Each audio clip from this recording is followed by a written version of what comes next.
본가 308장 부르시면서 오늘 새벽 기도회 시작하겠습니다.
오늘 본문 말씀은 열왕기상 11장 26절에서 43절까지 말씀을 통해서 오늘 보도록 하겠습니다.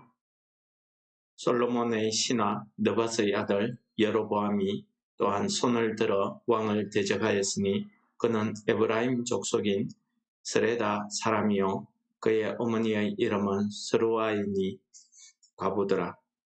그가 손을 들어 왕을 대적한 까닭은 이러하니라. 솔로몬이 밀로를 건축하고 그의 아버지 다윗의 성읍이 무너진 것을 수축하였는데 이 사람 여로보암은 큰 용사라. 솔로몬이 이 청년의 부지런함을 보고 세워 요셉 족속의 일을 감독하게 하였더니 즈음에 여로보암이 예루살렘에서 나갈 때에 실로 사람 선지자 아히야가 길에서 그를 만나니 아히야가 새 의복을 입었고 그 두 사람만 들에 있었더라. 아히야가 자기 입은 새 옷을 잡아 12조각으로 찢고 여로보암에게 이르되 너는 10조각을 가지라.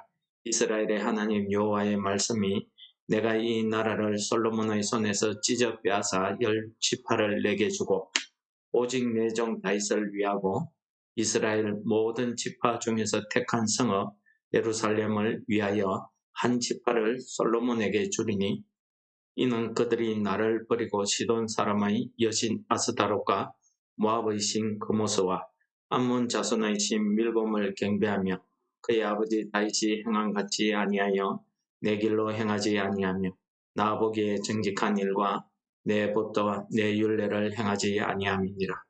그러나 내가 택한 내 종 다윗이 내 명령과 내 법도를 지켰으므로 내가 그를 위하여 솔로몬의 생전에는 온 나라를 그의 손에서 빼앗지 아니하고 주관하게 하려니와 내가 그의 아들의 손에서 나라를 빼앗아 그 10지파를 내게 줄 것이요 그의 아들에게는 내가 한 지파를 주어서 내가 거기에 내 이름을 두고자 하여 택한 성읍 예루살렘에서 내 종 다윗이 항상 내 앞에 등불을 가지고 있게 하리라.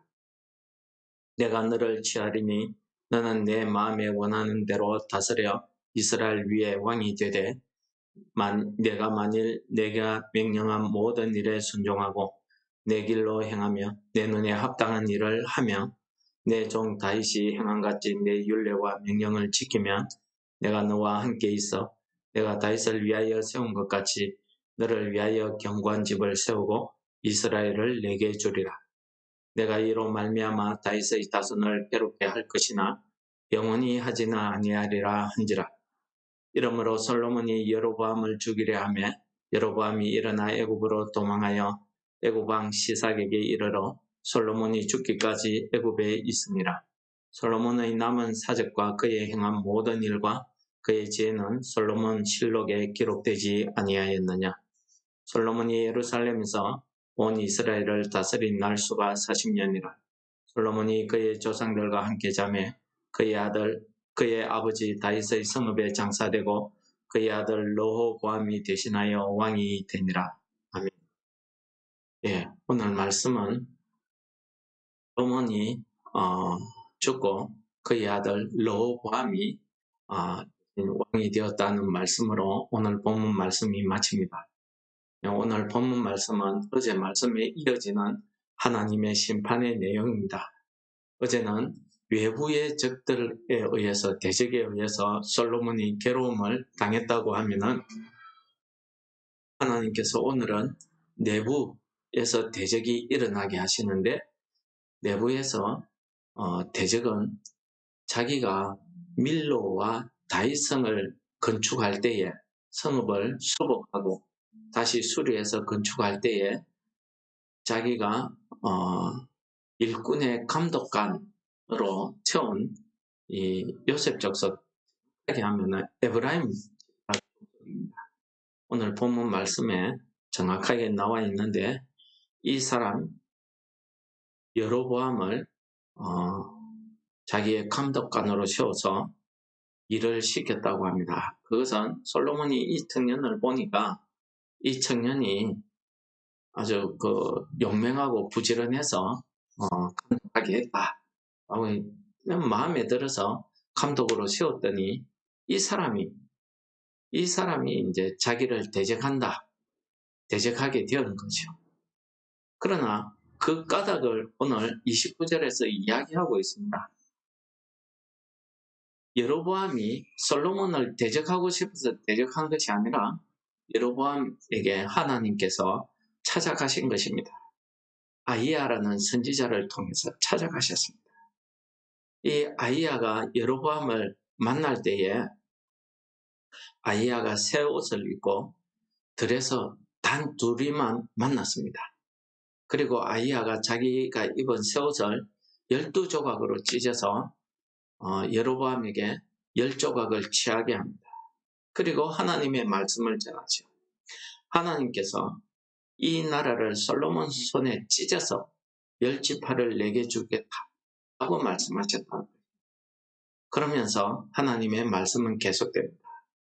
오늘 이 계속되는 하나님 말씀에 보면은 우리가 하나님께서 솔로몬의 이 배도, 솔로몬의 이 타락에 대한 심판을 하시는 중에도 그의 아버지 다윗을 향한 하나님의 은혜가 얼마나 큰지 하는 내용이 곳곳에 붙어 있습니다. 곳곳에 묻어납니다. 그래서 32절에 보면은 오직 내 종 다윗을 위하여 이스라엘 모든 지파 중에서 택한 이 성읍 예루살렘을 위해서 한 지파를 솔로몬에게 주겠다. 그러니까 12조각의 10지파를 여로보암에게 주고 나머지 한 지파를 솔로몬에게 주겠다. 나머지 한 지파가 아니죠. 사실은 유다와 베냐민 지파가 되겠습니다. 베냐민 지파는 수도 워낙 작아진 데다가 유다 지파와 하나로 이렇게 보는 경우가 있습니다. 그리고 예루살렘이 베냐민과 유다 지파 사이에 있었기 때문에 하나로 이렇게 말씀하신 것 같습니다. 솔로몬에게 이 예루살렘을 한 지파, 유다 지파를 주겠다는 것입니다. 이게 얼마나 큰 은혜입니까?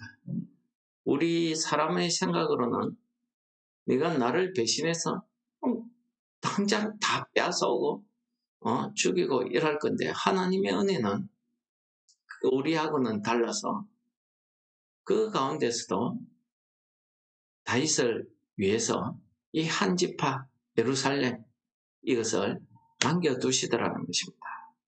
그리고 솔로몬의 그 죄를 낱낱이 이야기합니다. 그가 여호와를 버리고 시돈 사람의 여신 아스다로 모압의 신 그모스 암몬의 신 밀곰을 섬겼다. 배도했다는 이야기죠. 그리고 다윗과 같이 행하지 아니하고 하나님 보시기에 정직한 일, 또 하나님의 법도 하나님의 율례를 행하지 아니했다. 그래서 그러면서도 또 34절에 보면은 내 종 다윗을 위해서 이 다윗이 내 명령과 법도를 지켰기 때문에 솔로몬 생전에서는 온 나라를 빼앗지 아니하고 솔로몬이 다스리게 하겠지만은 솔로몬의 아들의 손에서 빼앗아 열 지파를 너에게 주겠다라고 이야기합니다. 그리고 솔로몬의 아들에게 택한 성읍 예루살렘을 그에게 주어서 내 종 다윗 앞에 내 앞에 등불을 가지고 있다. 이 등불이 뭡니까? 하나님의 임재, 하나님의 역사하심, 하나님이 지켜보고 계시겠다는 것입니다. 하나님의 말씀이 거기에 있겠다. 하나님이 함께 하시겠다 하는 것을 항상 내 앞에 등불을 가지고 있게 하리라. 아마 하나님께서 솔로몬을 심판하는 중에 베푸시는 은혜 가운데 제일 큰 은혜가 바로 이런 은혜 같습니다. 다윗이 항상 내 앞에 등불을 가지고 있은 것처럼 하나님께서 이 예루살렘, 택한 성읍 예루살렘에 내 등불이 꺼지지 않게, 없어지지 않게 하겠다. 하나님이 심판 중에도 끝까지 택한 백성, 택한 성읍, 택한 그 성전을 지켜보고 계시겠다, 지키시겠다, 함께 하시겠다 하는 그런 말씀 아닙니까? 너무나 귀한 말씀. 그러면서 39절에 보니까 영원히 유다 지파를 괴롭게 하지 않겠다. 다윗의 자손을 괴롭게 하지 않겠다. 이 국류를 베풀어 줍니다. 그러면서 이 여로보암에게 너도 만일 다윗처럼 내 명령과 율례를 지키고 나와 지키고 내 앞에 합당한 일, 내 눈에 합당한 일을 행하게 되면 내 길로 행하면 내가 명령한 모든 일에 순종하고 내 길로 행하면 세 가지 조건을 지키기만 하면 내가 너를 위해서 견고한 집을 세우고 이스라엘을 너에게 주겠다 라고 언약의 말씀을 아이야를 통해서 여로보암에게 하고 있습니다. 이 일 때문에 솔로몬이 여로보암을 죽이려고 하죠. 그러자 여로보암이 애굽으로 도망가서 솔로몬이 죽기까지 애굽에 있습니다. 이거 보면은 예수님께서도 헤롯이 죽이려고 할 때에 애굽으로 가서 헤롯이 죽고 나서 돌아왔죠. 이 여러 가지 일들이 이렇게 보여집니다. 그 중에서 오늘 저는 참 중요한 말씀이 나보기입니다. 나보기에 정직히 행한, 나보기에 정직한. 그러니까 솔로몬이 다른 우상 숭배한 것도 죄지만은 하나님 보시기에 정직하지 않았다는 거예요. 하나님 보시기에 정직하지 않았기 때문에 하나님께서 그의 모든 죄를 판하신 것입니다. 오늘 여기에서 정직하다는 말이 히브리어로는 아샤르라는 말을 쓰는데 이 뜻은 분명히 우리가 도덕적인 품성, 인성을 이야기합니다. 도덕적인 인성을 말하긴 하지만은 이 야사르라는 이 단어 안에는, 이 정직이라는 단어 안에는 두 가지 의미가 있습니다. 하나님 보시기에 옳다는 겁니다. 하나님 보시기에 옳다는 겁니다. 내가 보기에 옳은 것이 아니라 하나님 보시기에 옳다는 겁니다. 그러니까 모든 경우에 있어서 인간적인 이런 요소가 다 배제되고 온전한 하나님의 그 명령, 하나님의 그 법도 윤례, 그 하나님의 기준에 맞추어 봐서 옳게 행하는 것. 이것을 정직이라는 말로 쓰고 있는 것입니다. 그렇다고 하면은 우리의 믿음 가운데 보시면은 우리는 정직하다는 것이 내 기준에 따라서 어떤 때에는 어떤 경우는 정직하고 어떤 경우는 정직하지 않고 이런 경우가 있지 않습니까? 우리 그래서 착한 거짓말을 이런 말을 쓰기도 합니다. 물론 곤란해지니까 그 사람을 위해서 거짓말을 해줘서 그 곤란한 상황을 벗어나게 하는 것이죠. 우리 인간의 요소, 인간의 기준에는 그것도 정말 정직한 쪽에 속하는 겁니다. 그러나 하나님 말씀에, 하나님 기준에 보면은 아니라는 거죠. 우리가 이런 경우가 우리 믿음 신앙생활 안에도 얼마나 많습니까? 우리가 하나님 앞에 기도합니다.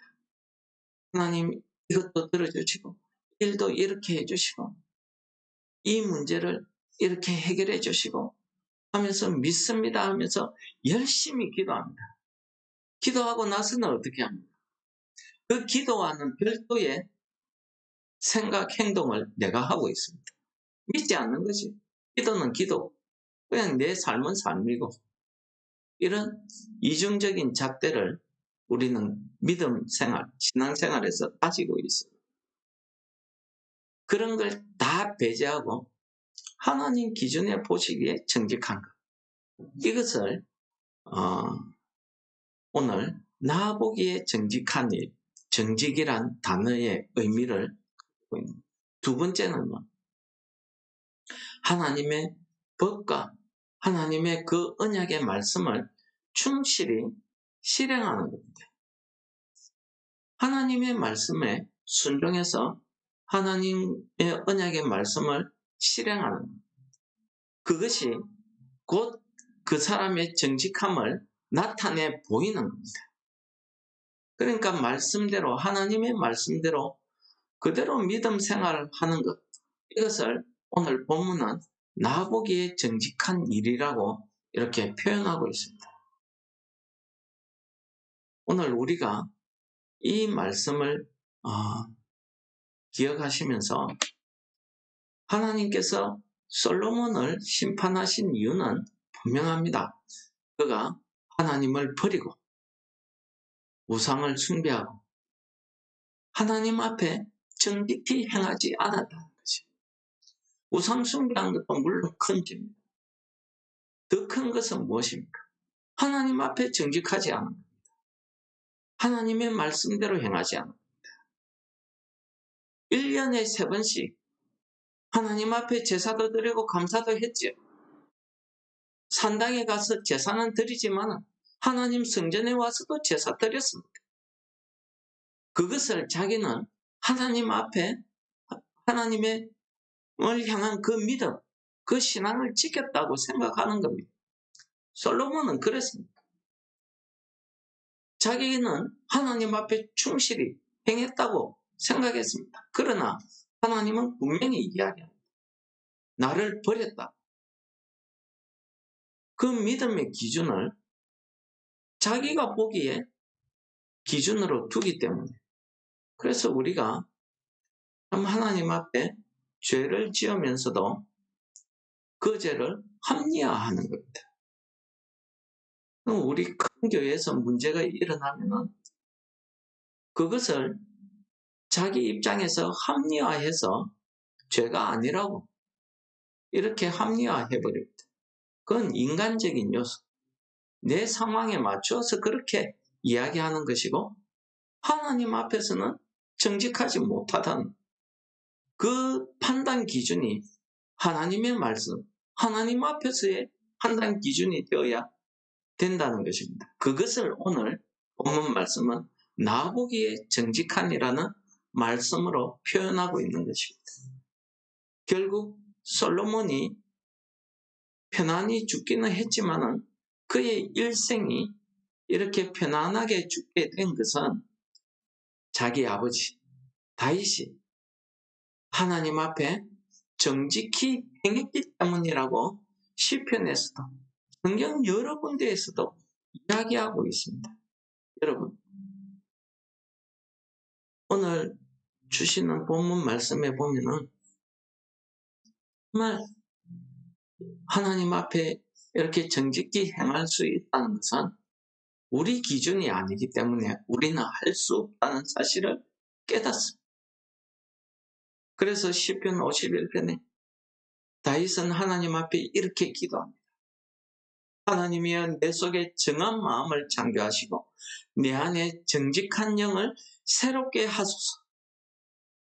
여러분, 시편 51편 1절의 이 말씀이, 이 다윗의 기도가 오늘 아침 우리의 기도가 되어야 될 줄을 믿습니다.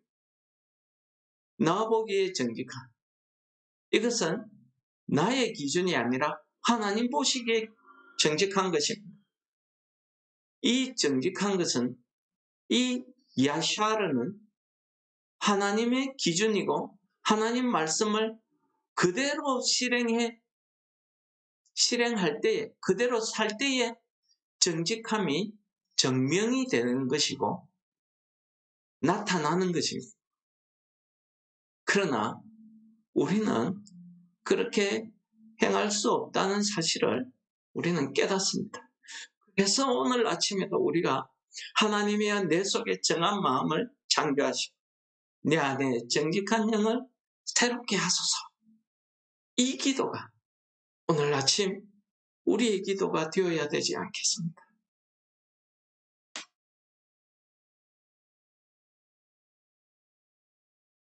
하나님 아버지, 오늘 말씀을 통해서 우리가 이 2023년은 오늘 이 하루를 하나님 앞에 하나님 보시기에 정직히 살게 하옵소서.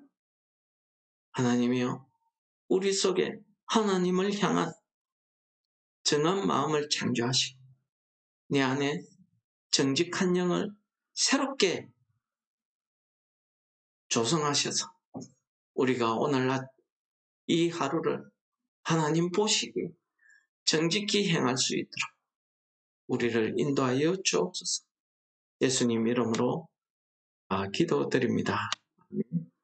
하늘에 계신 우리 아버지여, 이름이 거룩히 여김을 받으시오며 나라의 임합시오며 뜻이 하늘에서 이룬 것 같이 또 이루어지이다. 오늘날 우리에게 일용할 양식을 주옵시고 우리가 우리에게 죄 지은 자를 사하여 준 것 같이 우리 죄를 사하여 주옵시고 우리를 시험에 들게 하지 마옵시고 다만 악에서 구하옵소서. 대개 나라와 근세와 영광이 아버지께 영원히 있사옵나이다. 아멘.